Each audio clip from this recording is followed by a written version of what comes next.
वृक्ष के नीचे महामृत्युंजय मंत्र का जाप जो शुक्रवार की शुक्रवार घी का दिया लगा कर करता है, उसके रोग बाबा देवाधिदेव महादेव समाप्त करते चले जाते हैं। ये संजीवनी मंत्र शुक्रवार के दिन भगवान शंकर को शुक्र को दिया था, इसलिए उसकी प्रधान। आपको मालूम पड़ गया कि शरीर में मुझे ये रोग हो गया है, मुझे शुगर हो गया है, मुझे बीपी हो गया है, मेरा ब्लड प्रेशर ऊंचा नीचा रह रहा है, कोई भयंकर रोग, मेरे रिश्तेदार को कोई कैंसर जैसा रोग हो गया, किसी को कोई थायराइड हो गया, किसी को कोई किडनी और लीवर में सूजन हो गई, किसी को कहीं किडनी और लीवर में तकलीफ हो गई। तो शिव महापुराण की कथा कहती है, नवग्रह शिव महापुराण की कथा कहती है कि बेलपत्री के वृक्ष के नीचे महामृत्युंजय मंत्र का जाप जो शुक्रवार की शुक्रवार घी का दिया लगा कर करता है, उसके रोग बाबा देवाधिदेव महादेव समाप्त करते चले जाते हैं। ये संजीवनी मंत्र शुक्रवार के दिन भगवान शंकर को शुक्र को दिया था, इसलिए उस मंत्र में जल और दूध ले लीजिए शुक्रवार का दिन। तो कहोगे गुरुजी ये कथा कहां से निकाल के लाए हो? तो विष्णु पुराण में से आप उसको स्मरण कर सकते हो। काय में से? विष्णु पुराण में से। एक पात्र में देसी गाय का दूध, जल उसमें रखकर, और आपके यहाँ अगर लड्डू गोपाल हो, यदि आपके घर में ठाकुर जी हो, लड्डू गोपाल हो, विष्णु जी का कोई स्वरूप हो, श्री हरि का कोई स्वरूप हो, तो उस पर शुक्रवार के दिन आप संध्या के समय पर दुर्वा डालकर उस दुर्वा से अगर लक्ष्मी जी के नामों का 108 बार उच्चारण कर कर घी का दिया लगाकर कैसर के चावल साथ में रखकर केवल उस जल का और दूध का मात्र छींटा देते हो, तो उसके घर में कभी लक्ष्मी की कमी नहीं आ सकती, संपदा बढ़ती चली जाती है। 108 बार लक्ष्मी के नाम का मात्र उच्चारण कर लेने पर भगवान विष्णु के चरणारविंद पर, भगवान विष्णु के चरणों पर केवल उस दुर्वा का, जल का, दूध का सिंचन कर देने से भी लक्ष्मी की वृद्धि होती। शिव उनके मंदिर में आने वाले को तुरंत दे देता, जल चढ़ाने वाले को 3 चीजें तुरंत मिल जाती। आप नहीं भी मांगे, आप यदि नहीं भी मांगेंगे तो भी वो 3 चीजें मिल जाती।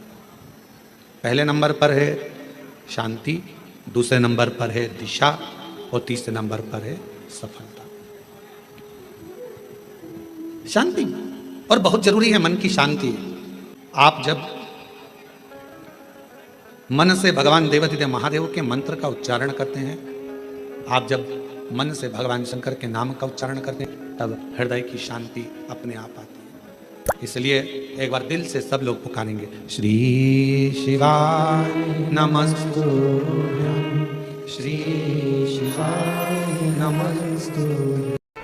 पति पत्नी में आपस में झगड़ा हो रहा हो, बहुत क्लेश है, बहुत ज्यादा, दोनों एक दूसरे का मुंह देखना पसंद ना करते, दोनों एक दूसरे के सामने ना आए, इतना क्रोध जिस पति पत्नी के आपस में रहता हो, अगर पत्नी एक सिंदूरा अगर शंकर जी के मंदिर से पार्वती जी को टच कर कर, पार्वती जी का स्पर्श कराकर सिंदूर उसमें भरकर उस सिंदूरे को अगर अपनी अलमारी में रख लेती है, जहां तैयार होती है उस अलमारी में रख ले, और भले वो मांग में लगा रही कि ना लगा रही, थोड़ा बहुत भी लगाया तो ठीक है, ना लगाए तो अलमारी में अगर रख भी ले, 20-22 दिन के अंदर हमको पत्र लिखकर बताना कि उसकी लड़ाई झगड़ा कम हुआ कि नहीं हुआ, उसका आपस में मेल बढ़ा कि नहीं। तो एक प्रैक्टिकल करके देखना कि सियोर वाला महाराज कहीं झूठ तो बोल के नहीं चले। अगर छोटा सा शंकर जी का शिवलिंग है, छोटा सा शंकर भगवान का शिवलिंग है, या आपके घर में कुबेरेश्वर धाम का कंकर है, और आपके घर में यदि शंकर भगवान का शिवलिंग है, या सीहोर का रुद्राक्ष हो, या शंकर भगवान का शिवलिंग हो, या कंकर शंकर हो, तो निवेदन है जहां पर भी शिवलिंग आपके घर में विराजमान है, अगर छोटी सी कटोरी में एक बेलपत्र को आप नीचे रखिए, छोटी सी कटोरी उस बेलपत्र के ऊपर रखकर उसमें थोड़ा सा मधु, शहद, शंकर भगवान की साक्षी में शिव जी के सामने अगर शुक्रवार की शुक्रवार रखना प्रारंभ कर दो, धीरे धीरे संपदा की वृद्धि अपने आप होना। आपको पहले भी कथा में कहा, इंद्रदेव ने यह बात सामने रखी थी ब्रह्मा जी से कि ब्रह्मदेव भगवान शंकर से कहो कम से कम सीधे बैठ जाएं। भगवान बोले हम नहीं बैठेंगे सीधे। तो पूछा क्यों? कि हमारा कोई बाप नहीं, हमारा कोई भाई नहीं, बारात कैसे देखेंगे? आगे से नंदी देखेगा, पीछे से हम देखेंगे। इसलिए नंदी पर उल्टे बैठे थे, शादी करने जा रहे थे, बिल्कुल उल्टे। सबसे अच्छी दिशा कौन सी होती है? 4 दिशा हैं, पूर्व, पश्चिम, उत्तर, दक्षिण। सबसे अच्छी दिशा कौन सी है? पूरब और पश्चिम को लोग मानते हैं, पूजन करने बैठते हैं तो कहाँ बैठते हैं? पूरब और पश्चिम में, ठीक है। पर शंकर उल्टे हैं, शिव उल्टे बैठे, इसलिए शिव आराधना कहां होती है? शंकर जी का जो जलाधारी है वो कहां है? उत्तर की ओर, उत्तर की ओर जलाधारी। शिव के भगत शंकर का पूजन करने बैठते हैं तो कहां बैठते हैं? दक्षिण की ओर। दक्षिण में भगत बैठता है, उत्तर की ओर जलाधारी रहती है। महाराज देखिए कितनी विचित्र लीला है। पंडित जी आपको पूजन करने बिठाएंगे तो कहेंगे पूरा पश्चिम में बैठो, पंडित जी अगर बिठाएंगे तो कहे पूरा पश्चिम में बैठो। पर शंकर का अनुमोदन करने वाला, शिव का स्मरण करने वाला, शंकर की पूजन करने वाला, शंकर को जल चढ़ाने वाला, अगर वो पूरब में बैठकर चढ़ा रहा है, पश्चिम में बैठकर चढ़ा रहा है, उत्तर में बैठकर चढ़ा रहा है, उसका फल मात्र 25% है। और शंकर को अगर दक्षिण में बैठकर उत्तर की ओर मुख कर जल चढ़ा रहा है तो उसका पुण्य 1000% है महाराज। उसका पुण्य आनंद में प्राप्त हो जाता है, उसको कम नहीं हो सकता, वो बढ़ता, उसमें कमता नहीं रहती। एक प्रैक्टिकल करके देखना, छोटा सा प्रैक्टिकल, छोटा सा है। मान लो किसी व्यक्ति को बहुत तेज बुखार आ रहा है, ठीक है, बहुत तेज बुखार है, कोई बच्चा है, कोई बड़ा है, और उसको बहुत तेज बुखार आ रहा है, बहुत तेज। अब आज के जमाने में बुखार कोरोना के चक्कर में भी है, वो भी ध्यान रखना हो। पर मान लो किसी व्यक्ति को बुखार बहुत तेज आ रहा है और बच्चा तब भी बहुत रहा है, 1 लोटा पानी महाराज लेकर जाइए, उल्टे हाथ में उस कलश को रखिएगा, सीधे हाथ से उस कलश के ऊपर हाथ रखकर लेकर ऐसे कैसे ही मंदिर में चले जाओ शंकर जी के। दक्षिण की ओर खड़े हो, उत्तर की ओर मुख करो, एक पात्र भी लेकर जाओ, उस पात्र को जहां से पानी गिरता है वहां रख दीजिए और उस पानी को शंकर जी को चढ़ा दीजिए। उस पानी को लेकर जाओ, एक बाल्टी में डाल दो, दूसरा पानी उसमें भर लो, जिस व्यक्ति को बुखार आ रहा है उसको स्नान करा दो। 15 से 20 मिनट के बाद में, 20 मिनट भी जान दो, अगर आपको लगता है कि शरीर ठंडा हो गया, और आधे घंटे बाद उसको फिर आप टेम्परेचर नापेंगे, बुखार धीरे धीरे समाप्ति की ओर आ जाएगा, बुखार टिकेगा नहीं उसके शरीर। एक बार लोहे से कहा, सोना लोहे से बोलता है, लोहा तू भी धातु मैं भी धातु, मैं सोना तू लोहा, तू भी धातु मैं भी धातु, मुझे भी अग्नि में तपाया जाता है, तुझे भी अग्नि में तपाया जाता है।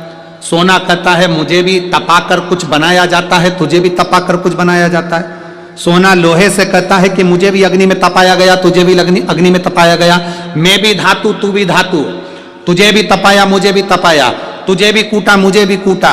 सोने ने लोहे से पूछा, पर एक बात बता रहे लोहा, मैं सोना जब कुटता हूं तो मैं आवाज नहीं करता, तू लोहा जब कुटता है तो आवाज क्यों करता? मैं कुटता हूं तो आवाज नहीं करता। सोना करा मेरी आवाज नहीं निकलती, सुनार की दुकान के सामने से निकलना, सोने को कूटा जाता है तो उसमें आवाज नहीं आती। लोहार की दुकान के सामने से निकलना, लोहे को कूटा जाता है तो उसमें से आवाज आती है। सोने ने लोहे से पूछा कि मैं धातु तू धातु, मैं पीला तू काला, मुझे भी तपाया तुझे भी तपाया, अग्नि में मुझे भी डाला तुझे भी डाला, मुझे भी कूटा तुझे भी कूटा, मैं कुटा आवाज नहीं आई, पर लोहा तू कुटा तुझ में आवाज क्यों आई? तब लोहे ने कहा, सुन सोने, तुझे जो मार रहा है वो लोहे का हथौड़ा है, मुझे जो मार रहा है वो लोहे का हथौड़ा है। सोने तुझे लोहे का हथौड़ा मार रहा है ना, इसलिए तू चिल्ला नहीं रहा। मैं लोहा, और जब मुझे लोहे का हथौड़ा मारता है ना तो चीख रहा हूं। अपना अपने को चोट देता है तब चीख तो निकलती ही है। सोने का हथौड़ा अगर सोने को मारता तो चिल्लाता, लोहे का हथौड़ा लोहे को मारता है तो चीखता है। अपना अपने को गाली देता है, अपना अपनों को अपशब्द कहता है, अपना अपने को ताना देता है तो चीख निकलती है, बद्दुआ निकलती है, अपशब्द निकलते हैं। दूसरा सोने को लोहा मारेगा तो सोने को कोई फर्क नहीं पड़ता, दूसरा गाली देगा चल जाएगा, दूसरा अपशब्द कहेगा चल जाएगा, दूसरा ताने देगा चल जाएगा, पर कोई अपना अपने को अपशब्द कहे, अपना अपने को ताने दे, अपना अपने को आड़ा टेढ़ा कहे, ये नहीं चलता। भगवान देवादिदेव महादेव के साथ में हुआ क्या था, उनके ही ससुर ने उनको गाली दे दी थी, तुझे शमशान का निवास करना पड़ेगा, मेरा श्राप है शिव, तू शमशान में रहेगा। शंकर भगवान तो भी अलमस्त थे, उन्होंने कहा कोई बात नहीं, अच्छी जगह पे प्लाट मिला है, कोई कब्जा ही नहीं करेगा, उसमें क्या टेंशन। शिव जैसे प्रसन्न भाव में रहने वाला चाहिए, हर एक में अच्छाई देखो, जितना आप अच्छा ढूंढोगे उतने अच्छाई मिल जाएगी। दो माताएं बस में लड़ रही थी, सीट एक थी, बैठने के लिए दोनों लड़ रही, वो बोली मैं बैठूंगी, वो बोली मैं बैठूंगी। कंडक्टर आ गया, क्यों लड़ रही हो, मैं बैठूंगी, दूसरी बोली मैं बैठूंगी। कंडक्टर बोला तुम में जो ज्यादा उम्र वाली हो वो बैठ जाए। पूरे रास्ते दोनों खड़ी रही, बैठी नहीं, क्योंकि जो बैठेगी वो ज्यादा उम्र की, बैठी नहीं, दोनों खड़ी। पूरा रास्ता उन्होंने खड़ा खड़ा निकाल दिया, पर बैठी नहीं। कंडक्टर दोबारा आया, बैठो, अभी नहीं, मैं बैठू। तो कंडक्टर ने दूसरी से कहा बैठ जाओ, दिख रहा है तुझे, मेरी उम्र नजर आ रही है। कंडक्टर ने फिर दूसरी से कहा तू बैठ जा, आंखों का इलाज करवा लेते रहे। नहीं बैठूंगी मैं, कोई इतनी उम्र क्यों। कुर्सी पूरी खाली बस की, दोनों नहीं बैठी, इतने में एक दूसरा आ गया, चले गए। ये खड़ी की खड़ी बस की, किसी को मालूम ना पड़ जाए कि उम्र कितनी है।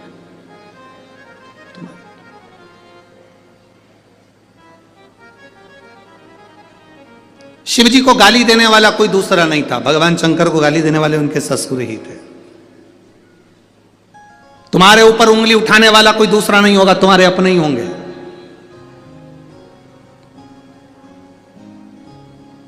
कोई दूसरा नहीं होगा, तुम्हारे अपने। वो लोग चिल्लाते ना भैया जी संघर्ष करो हम तुम्हारे, अरे जम के तो बोलो हम तुम्हारे साथ हैं, भैया जी संघर्ष करो हम तुम्हारे साथ हैं। अब इतनी तेज तेज चिल्ला के कह रहे संघर्ष करो हम तुम्हारे साथ हैं, अगर तुम साथ होते तो संघर्ष की जरूरत ही क्या पड़ती, संघर्ष की जरूरत क्या पड़ती, साथ नहीं हो तो संघर्ष की जरूरत है, कहना कठिन है। शंकर भगवान को गाली देने वाला कोई दूसरा नहीं था, शिव जी को अपशब्द कहने वाला कोई दूसरा नहीं था, शंकर भगवान को आड़ा टेढ़ा कहने वाला कोई दूसरा नहीं था, स्वयं देवादिदेव महादेव को अपशब्द कहे उनके ससुर ने कहे ए शिव मेरा श्राप है, तू शमशान में निवास कर। 5 स्थान शिव जी को चढ़े हुए जल को लगाने का। पहला स्थान बोलिए, जम के बोलो जरा, नेत्र। दूसरा स्थान कर्ण, तीसरा स्थान मस्तिष्क, चौथा स्थान कंठ और 5वां स्थान अपना हृदय। मात्र ये 5 स्थान शिव जी के चढ़े हुए जल को आप अगर लगा लेते हो तो तुम्हारे ऊपर किसी ग्रह, चाहे शनि हो, चाहे राहु हो, चाहे केतु हो, चाहे मंगल हो, कोई ग्रह आप पर भारी नहीं रह सकता। ये 5 स्थान मेरे देवादिदेव महादेव की अविरल भक्ति के लिए, निर्मल शुद्धि के लिए है। नेत्रों पर जल लगाने से मतलब है कि जब भी मैं दर्शन करूं तो मेरे देवादिदेव महादेव का करूं, शिव।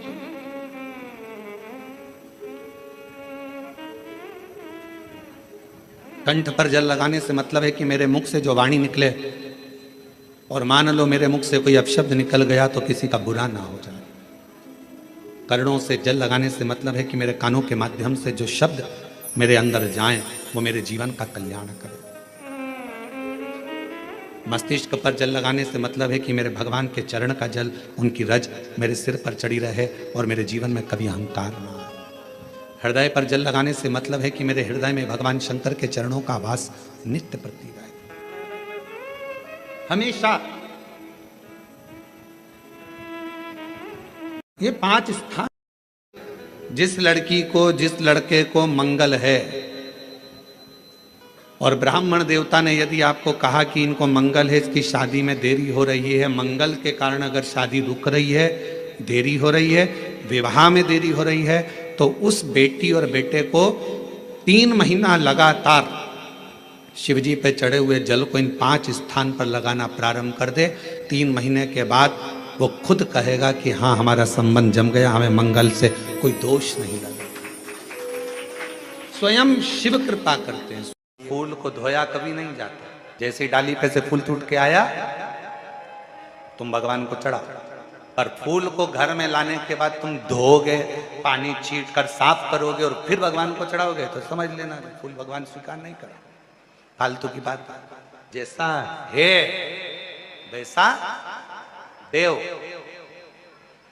तुम्हारे जैसे नहीं। नहाए तो खूब साबुन से मल मल कर, और मालूम पड़े मन रह गया बेकार, और सोचो कि भगवान कर ले स्वीकार, ये कभी नहीं हो सकता। फूल और मनुष्य एक जैसा होना चाहिए कि फूल जैसा दिया वैसा भगवान को दिया, इसमें स्नान नहीं कराना। उसी तरह मन भगवान ने जैसा दिया वैसा भगवान को प्रदान कर दो, वो उसका, इसमें दिखावा नहीं हो। भगवान गुरु जी हम शंकर जी को क्या चढ़ाएं? हमने कहा जल चढ़ाओ, तो क्या जल लेने के लिए घर जाना पड़ता है? तो फिर हमारे पास तो वो भी लेने के लिए घर पर से हमारे पास पात्र नहीं, हम क्या करें? हमने कहा शंकर के मंदिर चली जा, 3 बार ताली बजा दे। उसने कहा ताली भी नहीं बजाए तो हमने कहा मुख से बम बम बोले बोल दे, उतना ही बोल। वो भी ना बने तो मुस्कुराकर शिव को निहार लो, मुस्कुराकर शंकर को निहार। अब हमारी आदत क्या हो गई? मार्केट में सीताफल बिक रहा है, मार्केट में गन्ना बिक रहा है, मार्केट में बहुत सारी पूजन की सामग्री बिक रही है। हमारे मन में आया, हमने किसी को खरीदते हुए देखा था सीताफल, मतलब लक्ष्मी जी को सीताफल भी चढ़ाना चाहिए। हमने उसको खरीदते हुए गन्ना देखा, मतलब गन्ना भी चढ़ाना चाहिए। लक्ष्मी जी को मैंने खरीदते हुए ये देखा, मतलब ये भी चढ़ाना चाहिए। लक्ष्मी जी को मैंने चढ़ाते हुए लोगों से सोने के सिक्के देखे, मतलब ये भी चढ़ाना चाहिए। मैंने लक्ष्मी जी को चढ़ाते हुए चांदी के सिक्के देखे, मतलब ये भी चढ़ाना चाहिए। मैंने लक्ष्मी जी को चढ़ाने के लिए ये देखा, वो भी चढ़ाना चाहिए। घर में सामर्थ्यता नहीं है और कर जा कर तुम सामान लेकर माता लक्ष्मी को चढ़ाओ, लक्ष्मी जी कभी प्रसन्न नहीं होगी। लक्ष्मी कहती है कि तेरे दिल से तू मुझे जैसा रिझा सकता है वैसे रिझाना। अगर तू केवल दीप लगा देगा ना, उतने में मैं भी खुश हो जाऊंगी और तेरा भंडार भर कर चली जाऊंगी। बहन भाई को तिलक करती है, माथे पर तिलक लगाने के बाद में चावल लगाती कि नहीं लगाती? बोलो, जम के बोलो जरा। लगाती है? बोलते जाओ जरा। लगाती है, ठीक है। मंदिर में आप पूजन कर रहे हो, घर में कोई अनुष्ठान कर रहे हो, पंडित जी तुम्हारे मस्तक पर तिलक करते हैं तो चावल लगाते कि नहीं लगाते? बोलो बोलो, जम के बोलो। लगाते हैं। तुम्हारे घर में शादी ब्याह होता है तो तिलक करा जाता है तो चावल लगाया जाता कि नहीं लगाया जाता? लगाया जाता है। सब समय पर चावल, मस्तक पर कंकु का तिलक, चंदन का तिलक, जो भी तिलक तुम्हारे मस्तक पर लगा है, कोई अगर लगाएगा शुभ कार्य में तो चावल जरूर लगाएगा। बस एक कार्य ऐसा होता है जिस समय पर मस्तक पर तिलक करा जाता है पर चावल नहीं लगाया जाता।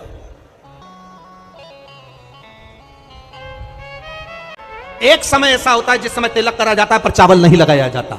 चावल का मतलब है अक्षय, मतलब बार बार भगवान ऐसा मौका लाए, बार बार भगवान ऐसी कृपा करे कि तुम ऐसा अनुष्ठान करते रहो, पुण्य करते रहो, सत्कर्म करते रहो, 16 सोमवार के व्रत करते रहो, चतुर्थी के व्रत करते रहो, तुम छठ की पूजन करते रहो, तीज का व्रत करते रहो, सोमवार का व्रत करते रहो। तुम्हारे घर में हमेशा ऐसे शुभ कार्य होते रहे। केवल अक्षय, अक्षत एक जगह पर नहीं लगाया जाता। कब नहीं लगाते अक्षत को? मस्तक पर तिलक करते समय अक्षत कब नहीं लगाया जाता? केवल एक समय पर। कब? जब घर में कोई शांत हो जाता है, और शांत होने के बाद जब मस्तक पर पगड़ी का क्रम होता है, उस पगड़ी के क्रम पर तिलक तो लगाया जाता है पर चावल नहीं लगाया जाता। भगवान से प्रार्थना करते हैं ये बार बार मौका मत देना, जो हो गया उसको समाप्त, ऐसा मौका बार बार ना दीजिएगा। हाँ, पगड़ी पर से उठ गए, अच्छा काम करने के लिए मंदिर जा रहे हो, स्थान छोड़ने के बाद अब तिलक लगाओ और उसमें चावल ढेर सारा लगाओ, कोई मना नहीं, पर अक्षय, उस अक्षत की महत्वता को समझना कि उसको बारंबार प्राप्ति ना हो, ऐसे कार्य की प्राप्ति ना हो, अच्छे कार्य की प्राप्ति,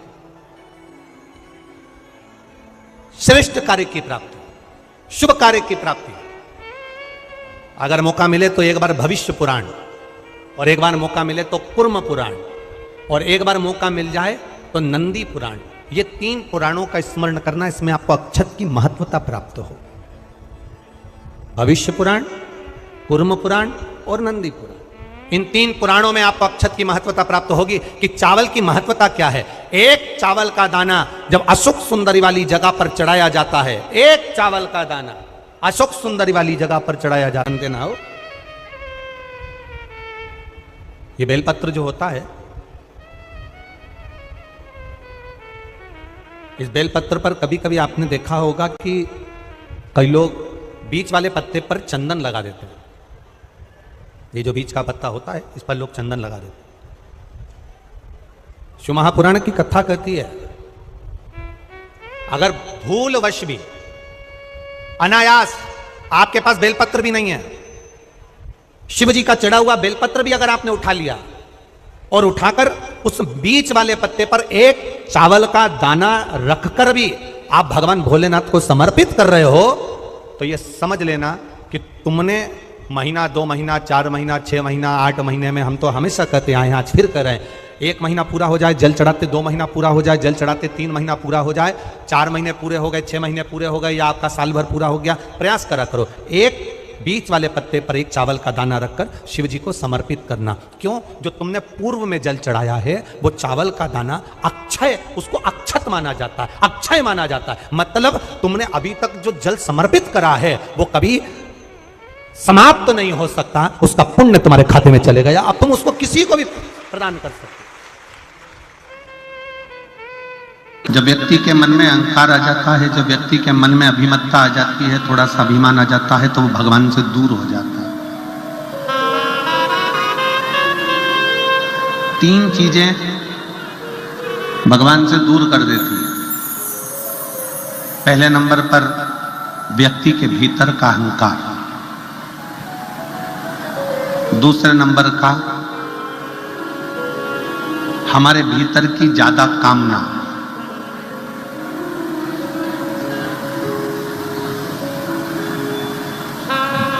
और तीसरे नंबर पर लोभ। एक अहंकार, कामना और लोभ, ये 3 ऐसी है कि जो हमें परमात्मा से दूर कर देती। जैसे जैसे भीतर अहंकार आता चले जाता है, अभिमान बढ़ता चले जाता है, अभिमत्ता आती चली जाती है, वैसे वैसे परमात्मा दूर होते चले जाता है। भीतर काम जाग जाता है, कामनाएं बढ़ती चली जाती है, भगवान मुझे ये दे देना, भगवान मुझे वो दे देना, भगवान मुझे ये प्रदान कर देना। और मान लो भगवान ने यदि तुमको वो नहीं दिया तो तुम्हारे भीतर निराशा उत्पन्न हो जाती है और तुम भगवान से दूर हो जाते हो।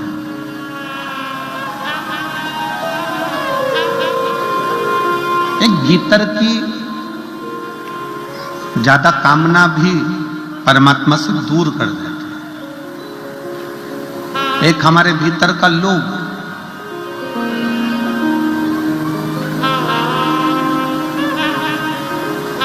ऐसा नहीं है कि भगवान ने किसी को कुछ नहीं दिया। शिव महापुराण की कथा कहती है, भगवान शंकर का चरित्र कहता है, शिव महापुराण की कथा कहती है कि पृथ्वी पर जब मनुष्य जन्म लेता है, पृथ्वी पर जब मानव जन्म ले रहा होता है, तब मेरे विश्वनाथ उसके ललाट पर ये लिखकर भेज देते हैं कि तू जितनी मेहनत करेगा उतना तुझे फल प्राप्त होता चले जाएगा। तू जितनी मेहनत करे,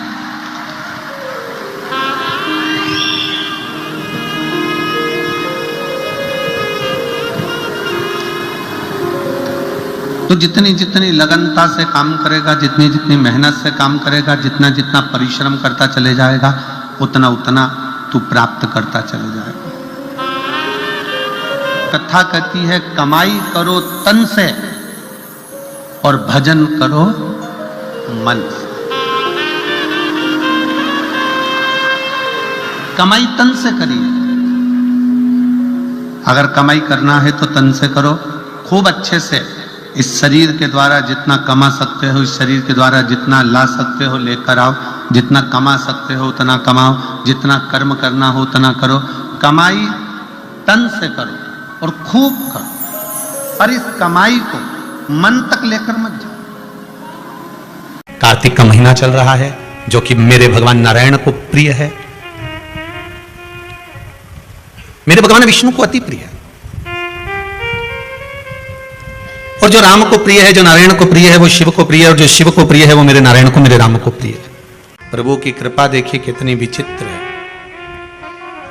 कार्तिक महीने में किया गया दान, कार्तिक महीने में किया गया पुण्य, कार्तिक महीने में किया गया सत्कर्म, कार्तिक महीने में, इसीलिए कार्तिक के महीने में गोपाष्टमी आती है।